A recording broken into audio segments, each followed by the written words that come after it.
एक सुंदर सी कन्या अनामिका कॉलेज में अपना ग्रेजुएशन पूरा करती है, तभी उसकी मुलाकात एक लड़के राहुल से होती है। राहुल भी बहुत स्मार्ट और माता पिता का आज्ञाकारी बेटा है। दोनों एक दूसरे को पसंद करने लगते हैं। दोनों का ग्रेजुएशन पूरा होता है। राहुल अपने शहर में जॉब करने लगता है और लड़की भी एक अच्छी जॉब कर रही है। दोनों ने निर्णय लिया कि अब माता पिता से शादी की बात करने का वक्त आ गया है, लेकिन परेशानी यह है कि दोनों की कास्ट अलग अलग है। अनामिका ब्राह्मण है और राहुल राजपूत। राहुल के समाज में दहेज बहुत जरूरी है, जो कि नकद में होता है। उसके अलावा कई तरह के गिफ्ट्स और गहने की भी मांग की जाती है। राहुल ने अनामिका को यह स्थिति स्पष्ट की और कहा, घर वालों को मनाओ, अगर तुम सभी मांगे पूरी करवाती हो तो मेरे माता पिता तुम्हें पलकों पर बैठाएंगे। अनामिका ने अपने माता पिता से यह बात कही। अनामिका के माता पिता को यह बात पसंद नहीं थी, पर अनामिका की जिद थी कि अगर मुझे दहेज दोगे तो मेरी इज्जत बढ़ेगी। अनामिका के माता पिता सक्षम भी थे, बिना मांगे भी अनामिका को बहुत कुछ दे सकते थे, पर उन्हें इस तरह दहेज की मांग करने वाले लोग पसंद नहीं आ रहे थे। लेकिन माता पिता अनामिका की खुशी चाहते थे। उन्हें यह डर था कि कहीं उनकी बेटी ये ना सोचे कि वे अपनी बेटी को कुछ देना नहीं चाहते,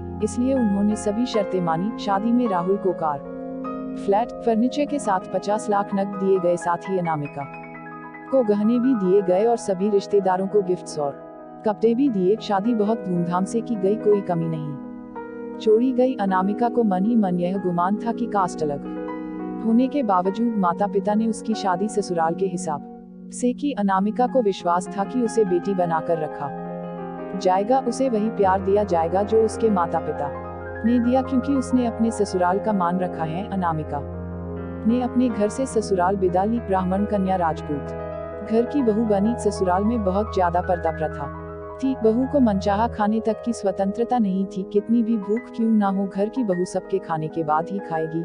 यहाँ तक कि उसे घर के पुरुषों के सामने बैठने तक की इजाजत नहीं थी। अनामिका ने इस बात पर इतराज दिखाया, पर उसकी किसी ने ना सुनी। राहुल ने भी यह बोलकर मुंह फेर लिया कि यह तो परंपरा है।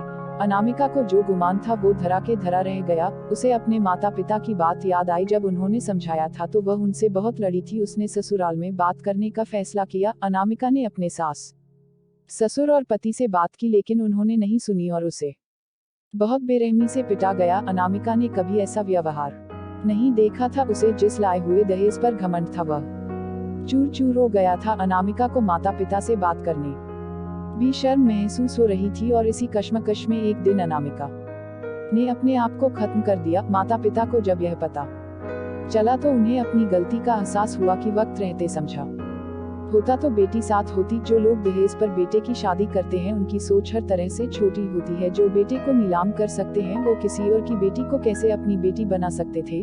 दहेज कभी खुशियों की चाबी नहीं बन सकता, यह बात सभी को समझनी होगी। इस दहेज प्रथा की कहानी में आपने पढ़ा होगा कि माता पिता ही नहीं, लड़की की सोच भी दहेज को सपोर्ट कर रही थी। कई बार लड़कियों को दहेज का गुमान हो जाता है, पर जो लोग लोभी होते हैं वो कभी अच्छे नहीं हो सकते। यह बात सबको समझने की जरूरत है।